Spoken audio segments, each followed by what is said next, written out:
गुड़हल क फूल कहाँ पाऊँ रे मैया, गुड़हल पर मचल गई। गुड़हल क फूल कहाँ पाऊँ रे हो मैया, गुड़हल के फूल पर मचल गई। गुड़हल क फूल मोरे ससुर जी के बगिया, गुड़हल क फूल मोरे ससुर जी के बगिया।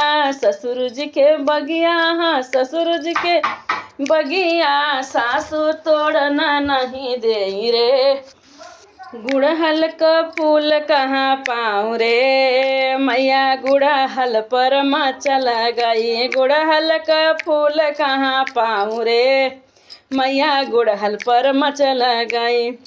गुड़हल क फूल मोरे जेठ जी के बगिया, गुड़हल क फूल मेरे जेठ जी के बगिया। जेठनी तोड़ना नहीं दे रे, जेठनी तोड़ना नहीं दे रे, गुड़हल पर मचल गई।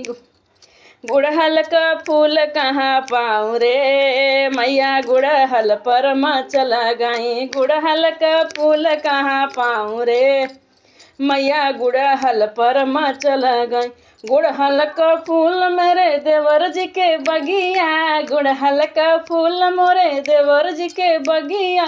देवर जी के बगिया, हाँ देवर जी के बगिया, देवर जी के बगिया, हाँ देवर जी के बगिया।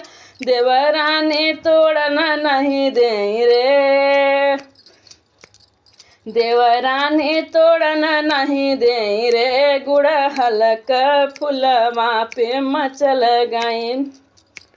का फूल कहाँ पाऊँ रे मैया, गुड़हल पर मचल गई।